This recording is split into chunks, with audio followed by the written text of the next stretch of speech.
네, 안녕하세요. 미국이 한국을 우선 협상 대상국으로 지정을 했어요. 그런데 이게 5나라를 지정했는데 이 5나라가 전부 중국 포위의 필수적인 나라들입니다. 그러니까 이건 완전히 군사 지정학 게임이거든요. 겉으로 포장은 무역으로 돼 있는데 그런 관점에서 보면 이재명 더불당은 중국 포위망에 번식한 암덩어리다. 중국 포위망을 제대로 하려면 이재명 더불당이 절대로 집권하면 안 된다. 이런 결론이 나오겠죠. 미국이 알고 있을 겁니다. 또 우리도 잘 알고 있고. 미국이 한국을 5대 무역 대상국 중 하나로 지정했습니다. 스콧 베센트 재무장관은 14일 어제 이렇게 말했습니다. 이번 주에 일본을 만납니다. 다음 주에 한국을 만납니다. 먼저 움직인 파트너들이 유리합니다.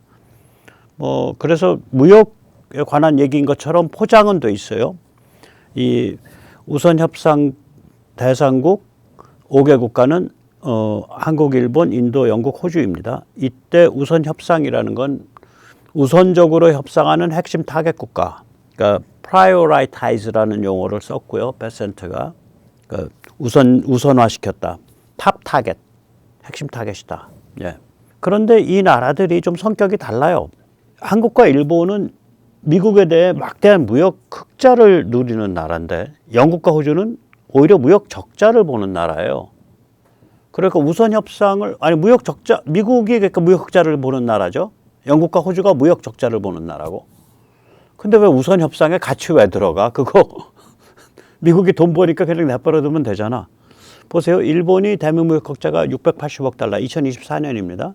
한국이 557억 달러, 인도가 457억 달러, 영국이 마이너스 119억 달러, 호주가 마이너스 179억 달러입니다.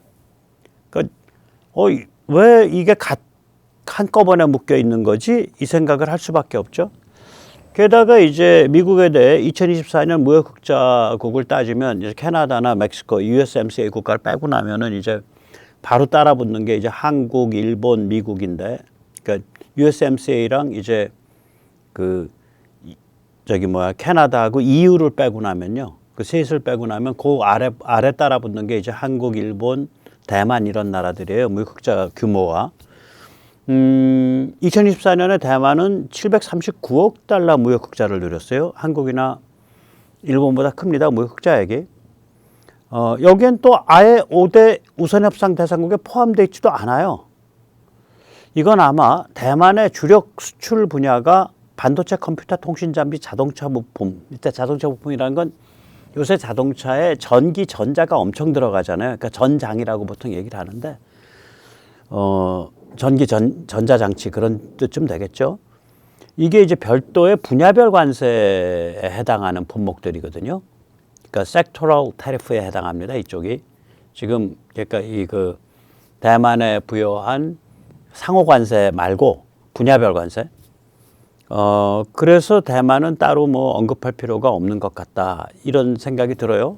그럼 일단 5대 무역 협상 국가를 보면, 대만을 별도로 하면, 우선 협상 국가를 보면, 결국 3개의 카테고리거든요. 한국과 일본은 어떤 성격의 나라냐. 미국의 동아시아 핵심 동맹국이죠. 또 막대한 대미 무역 흑자를 누리는 국가예요, 둘 다. 인도는 미국이 중국을 대체하기 위해 키우고 싶은 나라죠. 또 상당한 대미 무역 흑자를 누린 나라입니다. 영국과 호주는 미국의 혈맹 중의 혈맹이죠. 오커스죠. 예. 오커스라는 게 호주, 영국, US, 오스트레일리아, UK, US 이걸 줄여서 오커스라 그러는 거죠. 오커스 동맹국이고 미국의 글로벌 전략의 핵심 파트너입니다. 그리고 대미 무역 적자를 보는 나라예요. 그러면 이게 뭔가 카테고리가 성격이 다 안 맞잖아. 이 3개의 카테고리가. 이 3개 카테고리의 공통점이 뭐예요? 중국 포위에 있어서 핵심 역할을 하는 나라죠. 그 군사지정학적 그 관점이 정확히 드러나는 거예요. 5대의 핵심 국가 이렇게 지정을 보면. 지금 펼쳐지고 있는 관세 전쟁은 결코 무역 차원에 한정되는 게 아닙니다. 무역은 겉에 포장지고 결국은 그 안에 들어있는 건 군사지정학적 게임이에요. 그러니까 미국이 주도하는 자유민주주의 질서냐, 중국이 주도하는 전체주의 체제냐, 이런 문명사적 분수령입니다. 경제가 아니라 글로벌 군사지정학이 신냉전의 핵심입니다. 그래서 월가에서 나온 얘기가 글로벌 군사지정학이 경제 논리를 말아먹었다. 그렇게 비명이 나왔었어요. 그러니까 Geopolitics, Gobbled Up Economics. 예.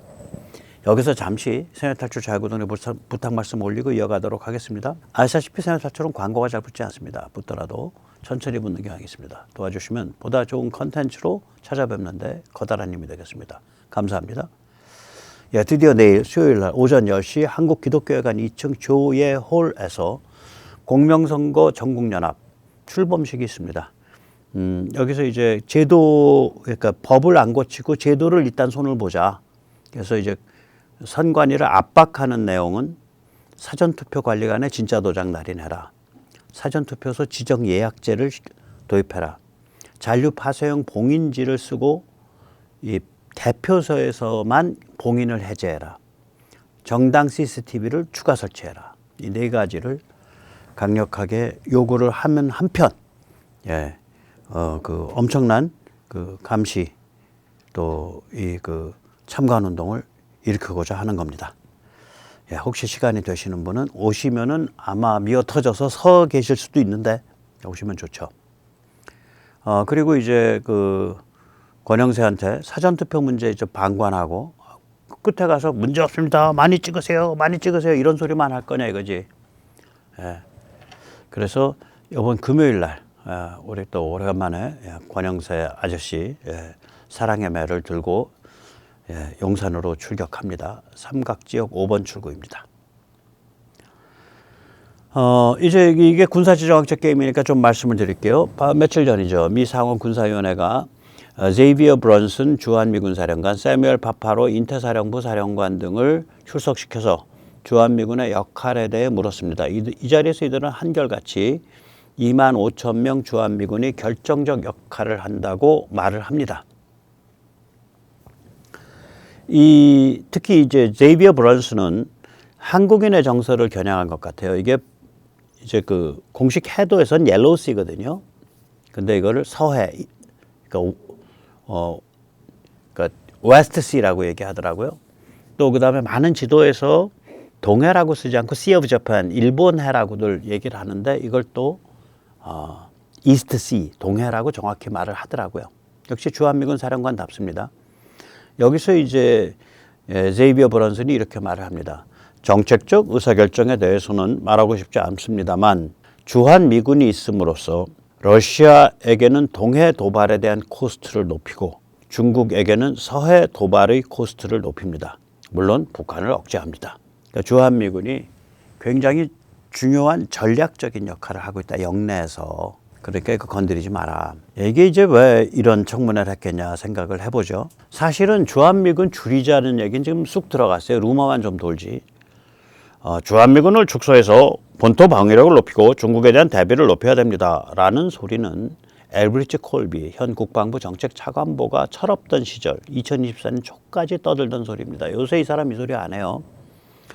조선일보는 당시에 콜비를 자기 트럼프 정부 국가안보보좌관으로 갈 가능성이 높습니다. 라고 띄웠었습니다. 예, 한동훈은 이제 그 취지가 결국 뭐냐면 한동훈과 한동훈 따까리들은 한동훈이 한국말로 국힘 그 내부 회의에서 떠든 소리에 대해서 그 동영상을 보고요. 예, 말씀하신 그 동영상을 보고 콜비가 브라보라고 그걸 링크를 걸었습니다. 아니 콜비가 언제 한국말을 이해해? 지금 이게 그때 아마 국힘 무슨 회의인가에서 나온 걸 동영상인데 또 그 콜비라고 지칭은 안 했지만 콜비를 사실상 지칭하면서 한동훈은 미국에서도 제 발언을 주목하고 있습니다. 이러고 이 사람은 그러니까 전부가 다 그냥 연출된 거예요. 그 연출된 거죠. 당연히 한동훈 지지자가 콜비한테 해서 이게 이런 소리 했는데 요 링크를 요 한국 정당 링크를 지금 콜비 당신 트위터에 끌어다 놓고 브라보라고 좀 써주세요라고 작업을 했겠지. 그 작업 안 하고 한국말로 한 거를 콜비가 갖다 썼겠어요? 그냥? 이 사람은 인생 전체가 다 진정성이 없이 다 연출된 거예요. 그러니까 뭐부터 연출을 안 한 그 진짜 백인지 모르겠어. 그때 조선일보가 그 콜비 띄울 때 한 거 다시 한번 틀어드리겠습니다. 트럼프의 백악관의 핵심 보직 국가안보보좌관 후보로 거론되는 엘브리치 콜비요. 다시 한번 얼굴 보여주시고요. 한동훈 대표의 그 TV 토론을 보고 브라보라는 글을 올린 적이 있습니다. 저의 이런 발언을 당시에 트럼프 캠프에 있었던 주요 인사가 SNS에 공유하기도 했었습니다. 굳건한 한미 동행이야말로 한미 양국이 공통의 발전과 이익을 위한 생산적 관계와 협력을 이어갈 탄탄한 토대가 될 것이라고 생각합니다. 참 정말 구역질 난다고. 그 발언이 영어로 한 것도 아니고 그 뭐 국힘 내부 토론장에선가 뭐 나온 거거든요. 그러니까 이 사람은 전체가 다 연출된 거, 전체가 다 꾸며진 거예요. 그러니까 인생에 있어서 진정성이란 느낌이 하나도 안 느껴져요. 난 굉장히 싫어. 예, 지금 상황을 냉전 및 6.25와 잠시 비교해 보겠습니다. 6.25는 냉전이 열전으로 폭발한 사건이죠. 그러니까 콜드워가 핫워로 폭발한 사건입니다. 이게 배경이 뭐냐면 1949년에 소련은 핵무기를 확보합니다. 또 같은 해 소련이 지원한 모택동은 중국 전체를 적화하는 데 성공을 하죠. 그래서 이제 스탈린은 냉전은 이제 소련을 고립화시키는 거예요. 지금 미국이 중국을 고립화시키듯이 컨테인먼트. 냉전에 관해 미국이 어느 정도의 의지를 갖고 있는지 미국을 푹 찔러보고 싶었던 거예요. 그래서 첫째, 이제 스탈린은 김일성과 모택동을 내세웠죠. 소련 군인은 전투기만 몰았습니다. 미국이 만주에서 출격해서 그 압록강 그 건너가는 지역 일대를 카바를 해서 중국의 그 병참, 군사 투입과 병참을 보호해 줬어요. 둘째, 전쟁 과정에서 북한 인민군을 장악한 연안파를 제거했죠. 권력은 총구에서 나오죠. 인민군을 누가 장악했냐가 굉장히 중요한데 인민군의 핵심 세력이 전부 연안파였습니다. 두목은 무정이었고요. 낙동강 전선에서 전부 죽죠. 그리고 무정은 튀어 올라왔다가 뭐 잔악행위, 뭐 탈영병을 뭐 사살했다 이런 죄목으로 말도 안 되는 제목, 잔악행위로 따지면 그거 천배만배 있는데 해서 제거당하고 목숨만 살려줘서 중국으로 튑니다. 셋째, 전쟁을 통해 300만 명을 참전시킨 모택동의 살가죽을 벗긴 겁니다. 총알 한 발까지 돈을 받아냈습니다. 넷째, 휴전을 미루면서 미국과 중국의 대량 출혈을 유도했습니다. 휴전은 스탈린이 죽고 난 다음인 넉 달 만에 그러니까 스탈린이 53년 3월에 죽습니다. 휴전이 53년 7월에 되죠. 넉 달 만에 이루어졌습니다. 아주 악랄한 거였었어요. 예. 이 같은 재앙은 그냥 닥치는 게 아니죠. 내부가 썩어 문드러져 붕괴해야 닥칩니다. 글로벌 지정학 위기가 한없이 고조되고 있는 상황에서 1950년 530 선거에서 무소속이 거의 70% 나오고요. 남노당 및 그 동조가 디글디글하는 결과가 나와요. 그런데 당시에 그 헌정 질서가 어떤 거였냐? 국회가 대통령을 선출하는 기괴한 구조의 재헌헌법 국회 중심 정치 체제예요. 그러니까 국회가 권력의 코아야. 거기서 대통령도 선출돼. 그런데 이 국회가 530 선거, 그러니까 6.25 터지기 26일 전에 일어난 선거에서 완전히 사실 붕괴한 거예요. 재헌헌법 국회 중심 체제가. 그래서 6.25를 통해 각성한 국민의 지지 아래 지지를 얻고 1952년 삼권 분립 대통령 직선제 헌법이 채택된 겁니다. 이거를 두고 또 이 조선 동화가 악랄한 이 개헌 제목을 붙이죠. 발췌 개헌, 그러니까 누더기 개헌이다 이거지. 부산 정치 파동. 그러면 그 남노당에 침투돼 있어갖고 그때 군 동원해서 헌병 동원해서 그 국회의원들을 딱 이렇게 그러니까 출근 버스 이런 걸 막았다고요. 이런 내막은 얘기 안 하고 겉으로만. 그러니까 조선 동화 그때부터 악랄한 걸로 치면 말도 못합니다. 이 52년 삼권분립 대통령 직선제 헌법에 의해서 정치체제 위기가 해소된 겁니다. 일단. 예. 1950년과 마찬가지로 지금 역시 글로벌 군사지정학 위기가 급상승하고 있죠. 예. 1949, 50년에 급상승한 거거든요. 왜 그러냐면 이제 스탈린이 힘을 써볼 수 있는 상황이 된 거니까. 또 1950년과 마찬가지로 지금 역시 외부 세력, 지금은 이제 스탈린이 아니라 중국 공산당과 평양이죠. 외부 세력과 결탁한 카르텔이 정치와 사회 모든 분야에 침투해서 막강한 진지를 구축해 놓고 있죠. 또 1950년과 마찬가지로 지금 역시 국회가 만악의 근원이 되어 있는 상태죠. 모든 문제의 근원이 국회죠. 그러나 지금과 1950년은 완전히 다르죠. 우선 우리의 국격이 다르고 수준이 다르죠. 무엇보다도 당시 소련의 기세와 지금 중국의 신세는 완전히 다릅니다. 당시 소련은 기세 등등했어요. 당시 소련은 진보, 효율, 혁신, 평화의 대명사입니다. 나치를 물리친 평화와 진보의 대명사인 국가고요. 아주 뛰어난 사상가들, IMF를 만들 때에 결정적인 공헌을 한 프랑스의 브레인, 또 철학자 알렉산더 고제프 이런 사람들까지도 스탈린 체제가 체제 경쟁에서 이길 것이다라고 얘기를 했어요. 많은 지식인들이 그렇게 생각을 했어요. 그러니까 반공 성향이 있는 사람들도. 반면 지금 중국은 막강한 제조업 그거 이상도 이하도 아니죠. 일정 수준 이하의 물건을 싸게 잘 만드는 나라 이상도 이하도 아니에요.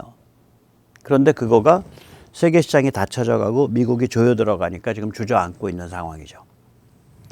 그래서 이재명 더불당의 본질이 더욱더 도드라지는 거죠. 한마디로 미국의 입장에서나 우리 입장에서 보면 야, 쟤들만 없으면 중국을 주저앉힐 수 있다. 근데 쟤들이 대한민국 장악하면 골 아프겠는데? 라는 그런 위상이 된 거예요. 이제 이재명과 더불당이. 이런 상황이 우리 한국인에게 또한 트럼프 행정부에게 어떤 의미를 가지는지 한번 차분히 생각해 볼 필요가 있습니다. 예, 오늘 여기까지 모시겠습니다. 감사합니다.